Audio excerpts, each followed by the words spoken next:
How are we all doing? Are we surviving the heat? Oh I'm yeah. glad it's cooled down. I know Alex loves the heat, don't you, Alex? But I was suffering. Now I have to admit, usually I do give English people a hard time when they go, "Oh, it's so hot." I'm like, "It's not." But last week, officially, nope, it Yeah. was too hot. It was crazy hot. I was like, "Nope, this is wild." Where It's are not you? the outside temperature that's the problem. It's when you go inside and it's still the same temperature and it feels worse. That's the hard thing, isn't it? Especially when it's midnight and it's still Yeah. scary. Are you US, Alex? No, so I'm originally from South Africa, but I've lived in Canada and all kinds of places, which is why Okay. the accent's just a mess. I was about to say when you're like, I give UK, I'm like, okay, so not UK, but then trying to pick up the accent. Um, I've been living in the UK for about like 22, 23 years now, so I feel like I'm naturalized enough. yeah. I always find though with accents, people go one of two ways, don't they? They either slowly lose it and it disappears, or they kind of really double down and it's like, I'm never losing it. It's part of my identity. Um, but yeah. Do you ever get back to kind of South Africa or to Yeah, Canada? no, no, yeah, yeah, no. We still have all of the family still there, so we try to go at least once a year Yeah, to go and see them. Yeah, yeah, yeah. yeah. So, Because I I mean, I don't have a very typical like South African accent, and my wife's has also softened quite a lot since she's been here. But if she's ever on the phone to her parents when she puts the phone down, hardcore South African accent right there. yeah, So South Africans know how to do heat as well. That's yeah. yes. Yeah, but to be fair, our houses are built for it, whereas houses here, they're built to keep that heat nicely in. So No, I turned 40 last week and I had my 40th birthday at the weekend. And the number one discussion topic of where you're blending parts of your life together, the kind of the number one topic of conversation was how much does air conditioning cost? How quickly can I get it installed? And what is the most effective one that I could buy? Basically, we figured out there was like two people who were like the resident experts, and they just basically rotated, and it was basically a TED talk. That was what it was. yeah, I think it's become the number one little research thing of sort of, you know, but I mean, the secret is obviously wait until it's winter when they're all really cheap and buy a nice one for next year, and then you'll be fine. Yeah, and I think this is it, is that like I think we're still stuck in the mindset where it's only 2 days a year, it's fine. But Mm. actually the last 5 years it's probably been like a couple of weeks and normally a couple of blocks of a couple of weeks. So yeah, we're looking at getting a loft conversion done next year. And already I'm like, I reckon we might just build it in as part of the cost when you're already spending that much money. Like, what's a few extra grand? Do it. Yeah, Yeah. it's good. I'm just going to double check that we haven't had any more apologies. Do you know of anybody else? I know Leanne's in a meeting, so she sent her apologies. Okay. I'm not sure of anyone else, sorry. Okay.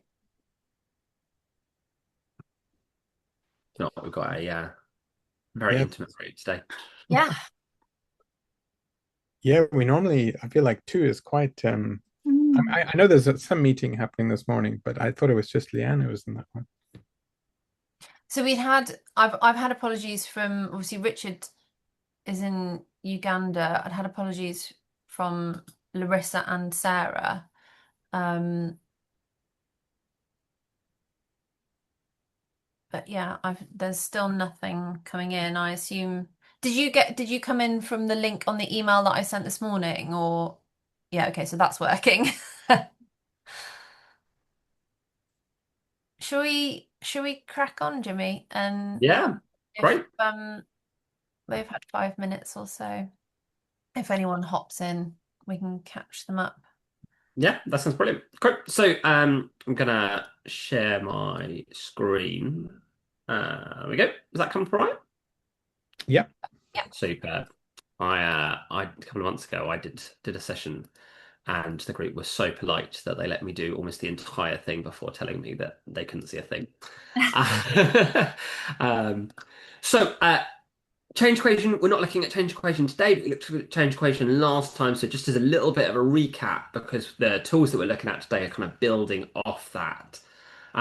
So just as a bit of a reminder, the kind of three things that you need for change to happen, that you need that kind of dissatisfaction with the status quo, you need that vision, of the future, you need that natural next steps. That dissatisfaction, I know that kind of my previous background was working around children and young people, and it was one of the things like we would like more young people, but it's not causing us enough grief. That actually, if you really wanted that to change, there needs to be that kind of this upsets me. Like I don't want this to be the case.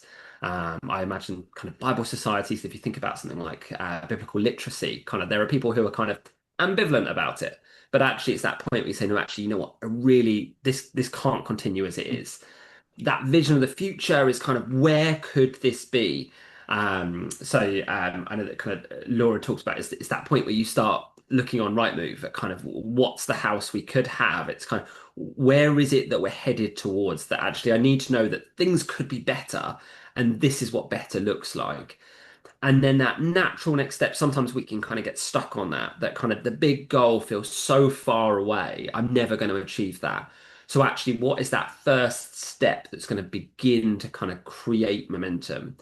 Um, and alongside that, just kind of a bit of a bonus tool with this that kind of so often actually that kind of the resistance, because you can see the kind of formula at the top that dissatisfaction, vision, and natural next steps is greater than resistance. That actually resistance so often it's boiled down to kind of the idea that actually change feels quite scary. So have you looked at this tool already or not? No? Okay. So within this tool, we've got two different groups of people. So for your pioneers, for your connectors, and for your creatives, so your reds, your yellows, and your silvers, the way that they will think about that kind of future vision, like where is it that we're going, like that it's we're on this side of the cliff and we want to be over on this side of the cliff. And actually the thing which we need is that big picture. This is where we're going. And as long as we've got that, we can get momentum going. Like let's try some things. If you've got a rope, are you going to jump? Like how are you going to get there? But actually, for 73% of people, so for your nurturers, for your guardians, so your greens and your blues, it is great that you want to be on the other side. How are you going to get there? Like show me the risk assessment. Show me that you've thought this through, that this isn't some impulse, that we're going to get there. We're going to get there safely.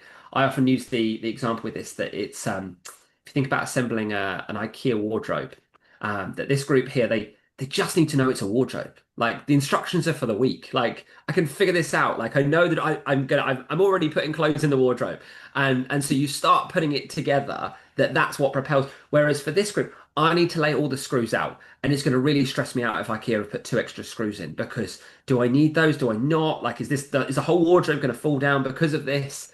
Um, so within that idea that kind of change is often quite scary, and so often the resistance that we're kind of talking about when we think about that change equation is that it's a resistance that we haven't done our due diligence here. We haven't thought this through properly. We haven't kind of assessed the risk that goes with that. Um, we're gonna kind of ground this as we always do in a bit of a Bible verse. So John 16, Jesus talks about, he says, I have told you these things so that you may have peace. And it's kind of that peace in the midst of change. Like in this world you will have trouble, but take heart, I have overcome the world. This idea that kind of Jesus calms the storm, that that often that resistance piece that kind of it's the fear that comes alongside that as we read this, what we're seeing is that actually we don't need to let that fear hold us back. So we're going to move on. We're going to jump into our tool for today. So did you get a chance to kind of do the homework, to have a look at the tool ahead of time? Yeah, great, good. Yeah. Seeing some nods. I am going to hand over to Claire, who is going to talk us through overcoming resistance. Okay, so the resistance that we're talking about is the other side of the change equation. So dissatisfaction times your vision times your next natural steps have to be greater than the resistance. And the difficult thing with this is to pinpoint it because all resistance is not equal. But if you can categorize it correctly, then you can manage to reduce the power that it has over you. We need to unpack what resistance is. And in Giant, these are defined as barriers, hurdles, and gaps. Now, the barriers are not moving. You have to work around them. So they could be regulation, legislation, potentially budgets. Hurdles can be jumped over. It doesn't mean that they're easy. You need to put a little bit of work in, but you can get over them. And a gap is a hole that you need to fill in before you can move on. And just to give you a kind of workplace business example of this, Laura and I have been working on getting kind of an intro piece of work from a client. And that has been going on for about 8 months or so. And the person that we were initially speaking to kind of identified a barrier in that the invoice that we were going to need to put in was above what they could sign for. So we had to find the kind of next person up the chain who could sign off on that invoice. Now, because it's a relatively new and incredibly fast-moving business, all of those positions have been kind of moving around. When we found a person who could then sign that off, what had actually happened was somebody had come into an HR position and kind of introduced a bit of a hurdle, because before they would kind of go ahead with things, they wanted to have a one-on-one with Laura to understand exactly what that was going to mean. And we also then kind of identified a gap, which was that the organisation that we're working with have a big Norwegian side of their business as well. And we wanted to make sure that in order to deliver the best that we could, give them the most that we could, that although they have really good English speakers within the organisation, actually, if we can meet them where they're at and have a Norwegian speaker, then that is gonna help us the most. So we managed to find a Giant guide who is a Norwegian speaker as well, and he has translated all of the tools already into Norwegian, which is fantastic. And yeah, after about 8.5 months, we finally got that invoice paid. Invoice paid last week, which is great. So if you can analyze your resistance and make a plan and relate it back to the change equation if you then need to. This also relates to something that we covered back in November, which is the who says we can't. So this is the inhibition versus prohibition.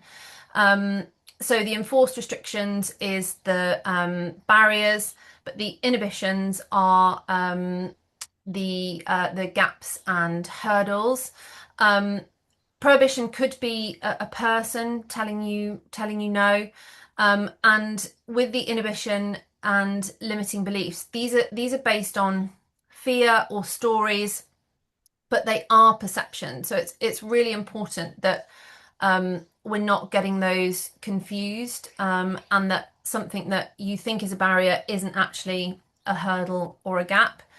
When we're talking about limiting beliefs, that also leads us back to something that we have already covered back in April, which feels like an age ago, which is the self-preservation tool. So what am I afraid of losing? What am I trying to hide? What am I trying to prove? And to whom? So, Jimmy. Great. So, normally at this point we would put you into a breakout group, but seeing as there's just two of you, that seems slightly pointless. So, well, are we happy to do it as just stay in the group together? Yeah, absolutely. Well, I'll pause the recording. Okay. There we go. Welcome back, others. So Kate just shared talking about kind of walking through an example with identifying barriers and hurdles and gaps. And you were talking about how actually the recognition that for some of them you had this realization that kind of you'd seen them as those kind of prohibitions, that this is something which I just can't work my way around, but actually realizing that they're kind of inhibitions. Is that kind of reflecting what you said, right? Yeah, thank Yeah, you. that's great. So I do think, and actually for both yourself and for Alex as nurturers, if we go back to this tool, what often happens in leadership teams is that they end up being overpopulated by these voices. So we end up with lots of pioneers, lots of connectors, lots of creatives, because they're the people who can see vision. So we're going to give you the big picture, we're going to run at it. And actually, for both yourselves as nurturers, but also for the guardians, that they're seen as the breaks. Like, you're here to pour cold water, you're telling us all the reasons why we can't do it. But actually, one of the things that struck me as you were kind of talking through that is, for your team, you are actually doing a really valuable service, that you're essentially doing a risk assessment for them. That you're saying, hey guys, like, there are some hurdles here, there are some gaps that you haven't thought about. And actually, I'm not saying that, well, this is a block and we can't get around it, but it is something which we need to kind of proactively address. I know that for me as a pioneer, one of the tendencies that I have is I always assume that the best possible outcome is also the most likely outcome.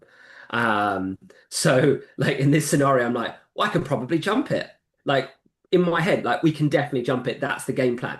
So if I can't jump it, I'm like, oh, okay, right, we're back to square one. So recognizing actually the value that you bring, that being able to kind of identify, to kind of name those barriers, those hurdles, those gaps, not as a kind of excuse for not changing, for not overcoming that resistance, but as a way of really yeah, kind of coherently thinking about how do we do this to it so we're not missing anything. So yeah, I think really kind of and it sounds like you've kind of done this anyway, but kind of, yeah, recognizing the superpower that you're bringing to the table with that. But yeah, Thank great. Alex, how about you? What were your thoughts and reflections on this? Yeah, I think I've got two examples, one sort of a past one and one going forward. The past one, because I think in the beginning of this training, we kind of, I think, touched on some of this and then sort of said we'll talk about it more in detail later. And it was actually sort of in an area in where I was sort of managing somebody where I was treating a lot of, where I couldn't see the barriers, or I was treating the barriers as hurdles. I was essentially thinking, there is no problem that can't be solved here. There is no issue that can't be resolved. And the sort of light bulb moment I had, particularly connected to this training and when this tool was first mentioned, was sort of thinking, huh, maybe they're not all hurdles. Maybe there are definite barriers. And you actually need to make peace with the fact that those are areas in which you're not going to get the change you're looking for or the outcome you're looking for. And that potentially you need to be thinking in a far more I think, objective sense of going, well, maybe we need to think about this completely differently and go in a completely different direction. And that was really helpful to acknowledge that there are things that you can't actually overcome. So that was very helpful, is sort of looking back and looking forward. One of the areas I look after at work is the asset library. It's something I've inherited. And looking forward, there's a lot of things I'd love to do to make it better and to change and all that. And using this tool is quite helpful to acknowledge that there's a lot of gaps, and that if I can fill those gaps in, I think that will help the kind of key decision makers, the ones who have to sort of make a decision about time and money. They're the hurdles, as I like to think about it. If I can fill up the gaps and give them the information, then I think a lot of those hurdles can be overcome. And so I'm seeing fewer barriers, which is actually how I've been thinking about it for the past couple of months, is that it's all just barriers. But actually, I think if I start at the bottom of that sort of pile there and start with the gaps, then I think I can overcome the hurdles and we may get to a good place. Yeah. And I think being able, and some of that's that kind of prohibition inhibition piece. But I think even if they are barriers, that's not necessarily like, oh well, like let's all just give up. it just means you've got to create a workaround. We need to adapt. We need to change the plan. Mm. Um, so yeah, so I mean, with barriers, there's kind of, and kind of Claire touched on this, so kind of things like budgets are a really interesting one because like there's a fixed budget for the year. Like, well, where's that?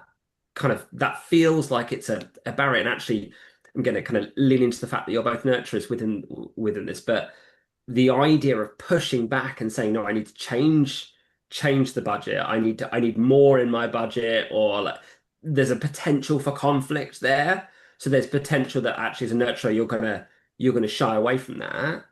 But actually, we all know that there's definite points where the budget does move. So it can feel like it is a barrier, but you've almost got an option of do we address it like it's a barrier? And we say, okay, well, in that case, we've got to do a workaround. So it might be that we go and look for funding elsewhere, or we kind of like find a way to rejig our own kind of budget so we can kind of free up some more funds. Or it might be that you say, actually, no, we're going to redefine this. This isn't a barrier, that actually it's more of a hurdle, it's more of a gap, which is kind of, yeah, I think what you're talking about. But yeah, brilliant. Well, thanks for that, guys. That was really helpful. I hope you helped kind of contextualize that a little bit. I'm gonna move us on to our second kind of tool. This is one of my favorite kind of giant tools. So getting leaders to the next level. And I just think it's a really helpful way of being able to think through, especially how we do that development piece for others. So you guys have already looked at the kind of developing others square, and so we've thought kind of proactively around actually what does it look like for me to move somebody around that square? What does it look like for me to teach them a tool and move them from kind of unconscious incompetence round to kind of unconscious competence? But with getting leaders to the next level, we're thinking about this more on a kind of organizational level. And so there's kind of three questions here at the bottom, and you kind of got these four different levels. You can adjust this tool, you can change it, you can add as many different levels as you want. But four is kind of quite helpful. I kind of overlay on top of this. There's a brilliant book. If you love this tool, there's a book called The Leadership Pipeline by a guy called Ram Sharam, which I really recommend. And he kind of talks about some of the challenges of moving people between these. So at the bottom, you've got that kind of level one. You're kind of at the bottom of the mountain. So these are kind of your regular kind of employees. So kind of I'm going to flip the language a little bit between that kind of leadership pipeline because I think it's helpful. So these are kind of your leaders of self. So actually, they're really good at leading themselves. They can produce good work. They kind of manage their timelines. Like they're kind of responsible for their delivery. Then you move up into that kind of level two. So level two is kind of, okay, we're into team leaders now. So you're moving from being a leader of self to being a leader of others. And actually, often for lots of people, that's one of the hardest shifts to make because suddenly I'm not the person who is responsible for doing the work. I am responsible for delegating the work. I'm responsible for setting clear expectations. Responsible for accountability. I'm responsible for like that development piece, bringing in that development square. And actually, for lots of people, when they make that transition, one of the things that they end up doing is they end up doing all the stuff that they were doing on level one. And then I'm also going to do all the stuff that I'm meant to be doing on level two. So I'm kind of balancing both jobs because actually, a lot of what I enjoy, a lot of where the value I find is in that level one. And so learning what it looks like to really live out that level two space. Level three, you're into kind of more senior leader roles. So Leadership Pipeline talks about this as like leaders of leaders. So actually, you're kind of that one step removed from the project now. And actually, what you're doing is really you're investing into other people who are leading people. Um, and then finally, you've got that level four, so kind of peak of the mountain, which is that kind of executive, so leaders of business. What's really interesting, you can kind of see grayed out in the background there that it's kind of drawn on top of a mountain. So within Everest, if you're climbing Everest, you have these camps as you go up, where you kind of have to stop at a camp and you have to accumulate. Accumulate? That's not the right word. Acclimate. Acclimatize. Acclimatize, that's the word. You've got to get used to the fact that like you've not got as much oxygen, that kind of that things are a lot harder at this stage, and so you can't just run up the mountain to the top. Like you've got to kind of do it in stages, and so you have these kind of camps where you stop. But once you reach that top camp, so the like level four on Everest is what's called the death zone, where you can't actually live up there for longer than 36 hours. Like the higher up you are, the higher the expectations, the bigger the risk, the more fallout if you do something that's wrong.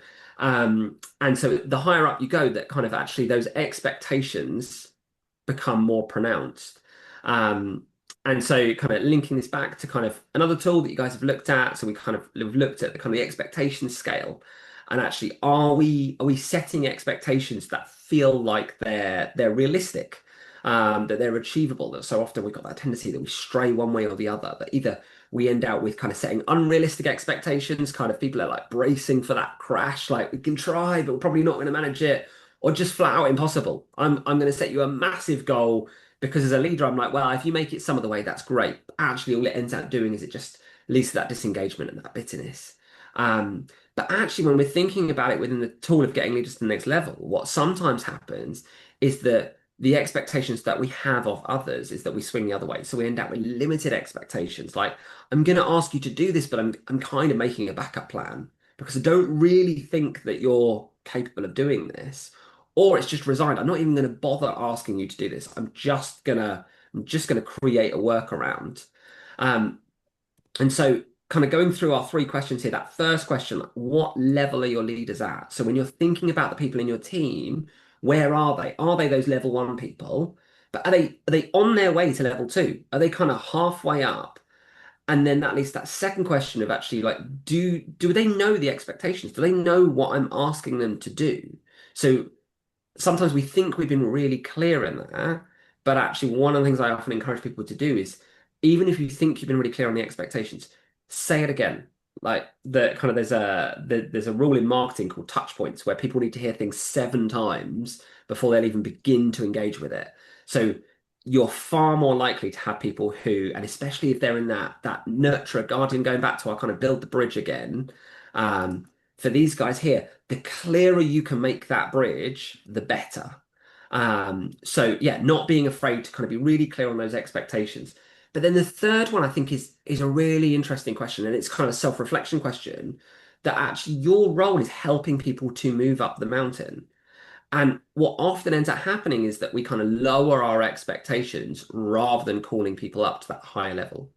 Um, and if you think about this again, think about this as kind of climbing Everest, that often people will go up with a Sherpa.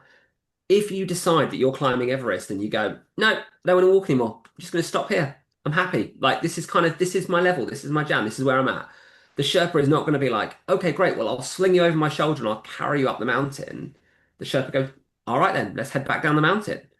Um, so, and actually, sometimes we can do that. We can settle, we can compromise, we can lower our expectations, rather than recognizing that actually, how do we either call this person up, or maybe we need somebody else to be the person who's going to get up to that next level.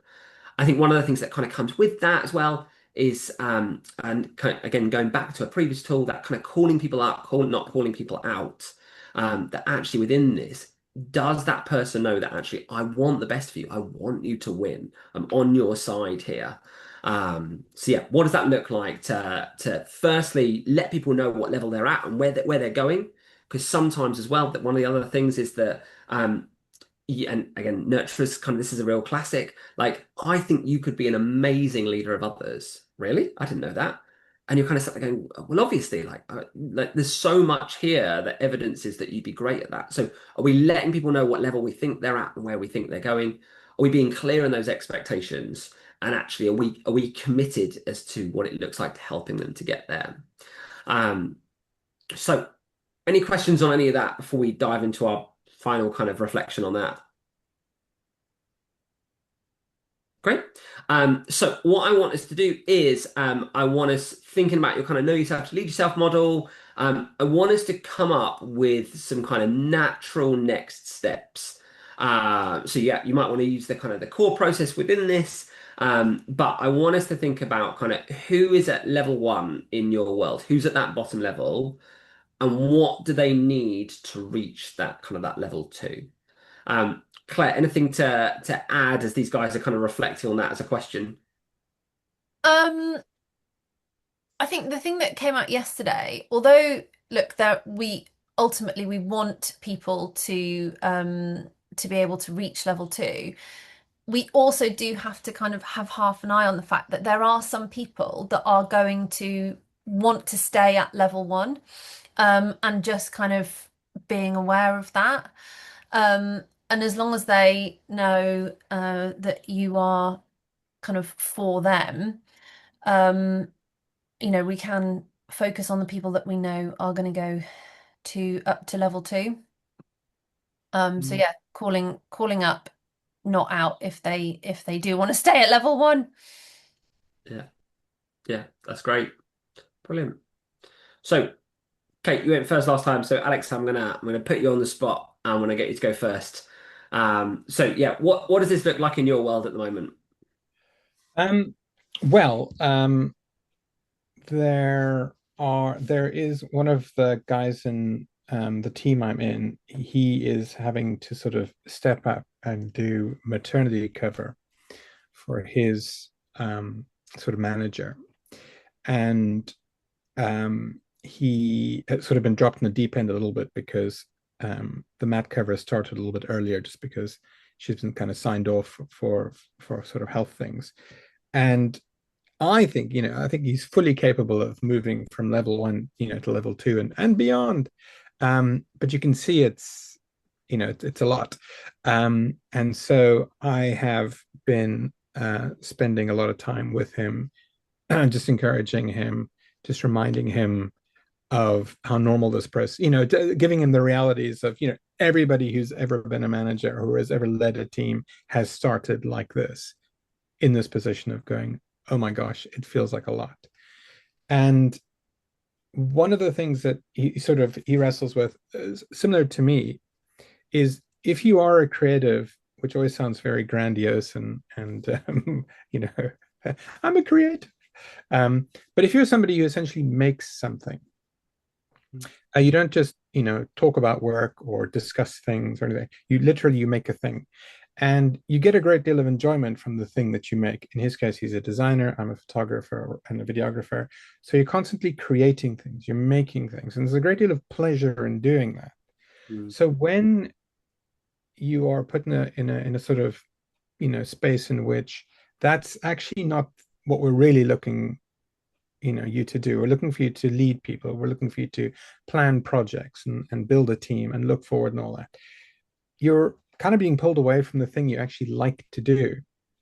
And then you're caught in that in-between space, a bit like you said, Claire, about, well, there are people who like to maybe be at level 1, but you're sort of caught between the two because you really do like the thing that you make, but at the same time, you also have skills or experience or expertise perhaps that can get you to the next level, which can then maybe benefit other people.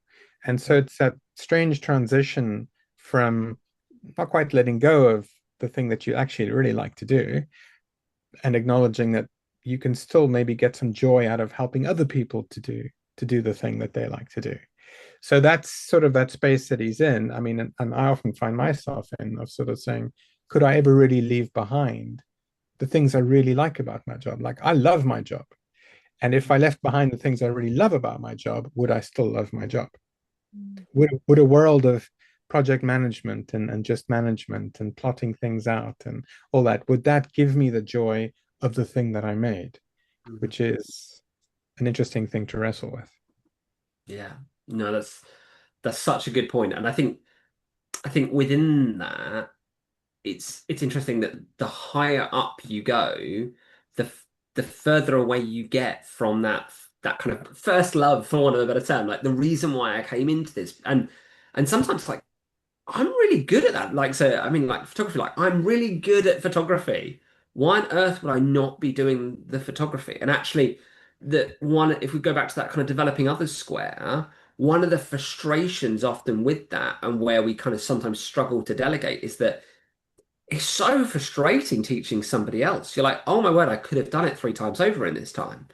And actually, what you're producing, if you're the kind of person where the kind of craftsmanship, the quality piece is a big part of that, you're like, oh, I would be doing this so much better. And so, if you're then thinking about how do we do that and represent on behalf of kind of whether it's Bible Society or another organization, like surely we want to give our best work out there. So like, why don't I just do it? Like, I'm going to get joy out of it. I'm going to be far less frustrated. The quality is going to be much better. Um, and actually, so for some people, it's okay to say, you know what, I'm really happy at this level. Like this level brings me joy. It brings me fulfillment. Like the kind of that's great. But actually, that shift from what's best for me and what's best for the organization, that's often where that shift becomes. And that the higher up we go, the greater the chance we have to influence.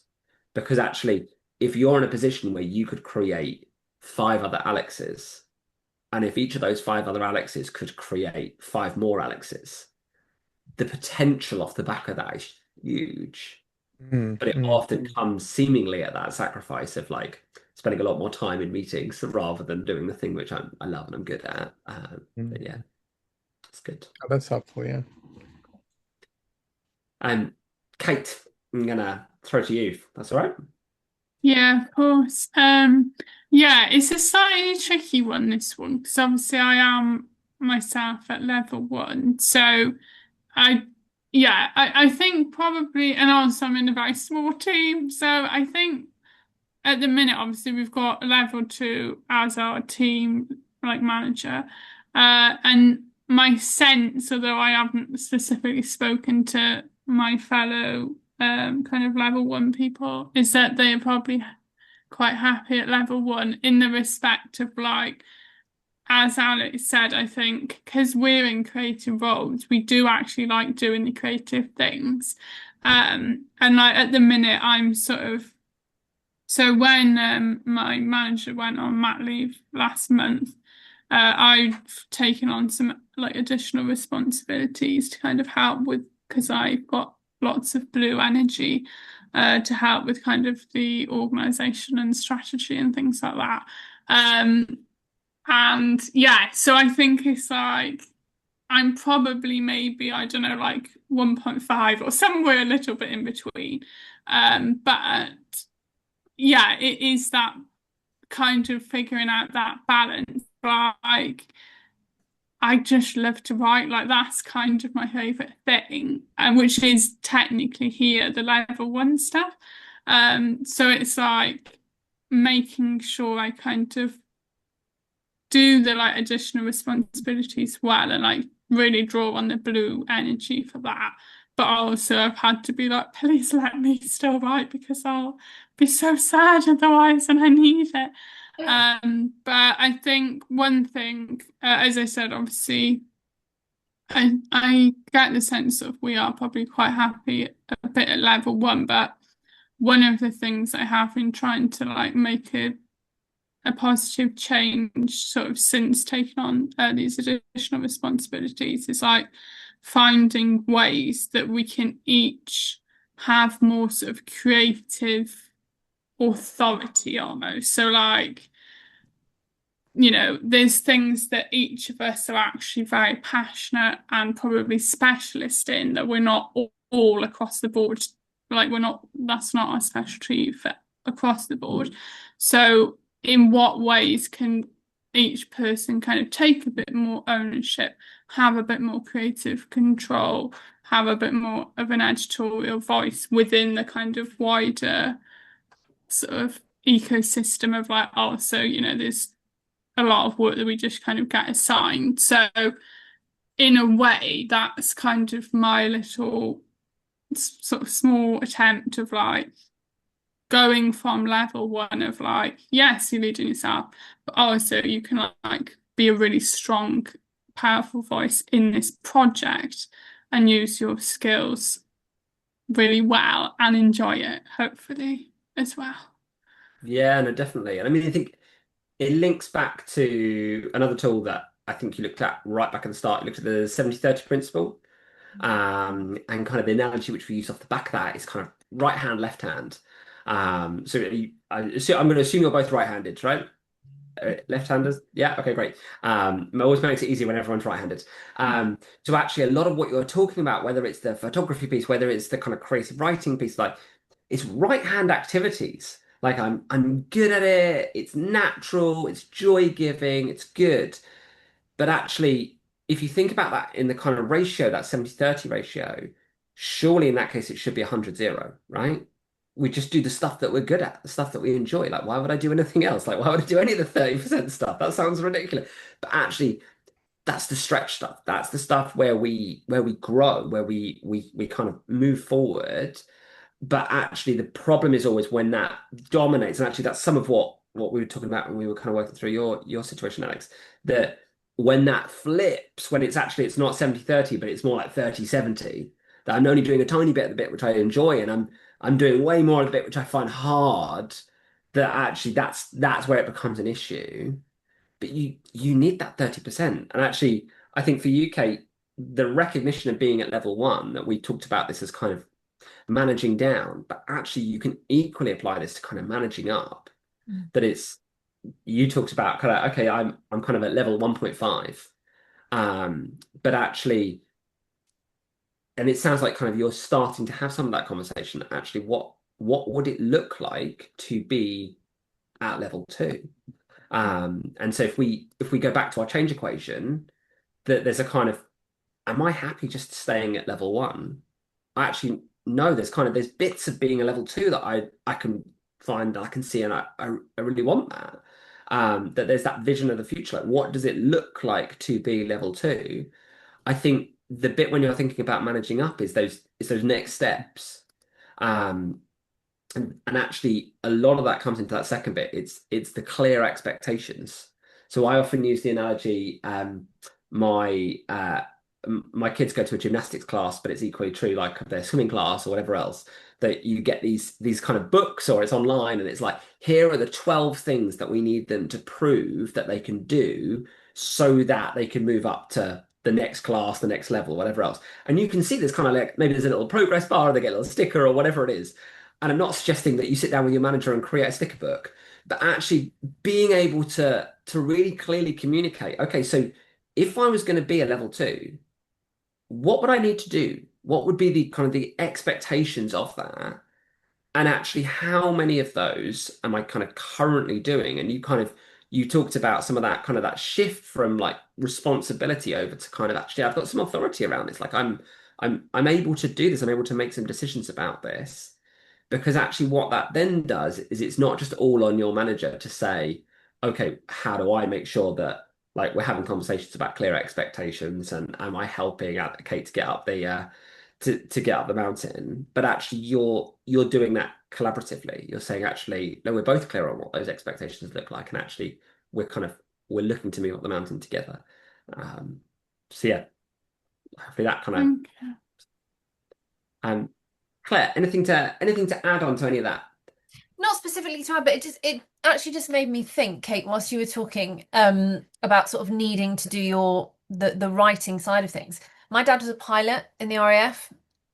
And that's all he ever wanted to do from the age of 5. He just wanted to fly. He didn't want to do anything else. So he took I don't know if he actually took the kind of exams to go through the progression, but once he realized that he absolutely was not going to be able to fly, if he, kind of got more senior, he kind of pulled back from that.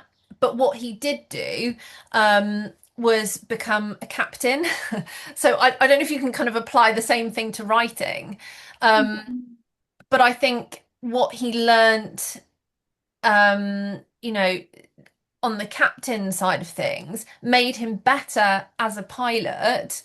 And also he only did like 2 what he would call flying a desk, so 2 desk tours in the nearly 40 years that he was in the RAF. But both of those roles, again, he said, improved sort of how he was then able to be a pilot, not I guess in the kind of physical flying, because I'm guessing that's fairly similar, but in everything else, in working with the teams of people that feed into everything, so air traffic and ops and all kinds of things.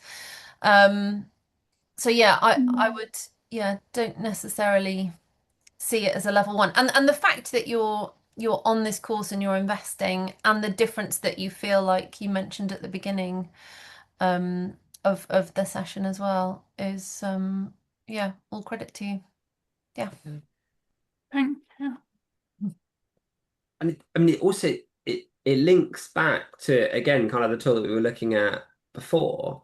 That actually sometimes, whether we want to call it resistance, whether we want to call it fear, that's kind of another way to kind of frame it. But actually, if I move up to level two, I'm going to lose the thing that I love. Mhm. Um, and actually, kind of, is that a prohibition? Is that like a guaranteed, or actually, is it an inhibition? Is it something which I've kind of decided that I've written this on that if a job came up at a level two position, let's say your manager left, actually, would you be in a position where you'd be able to negotiate and say, actually, this is a really life-giving part for me?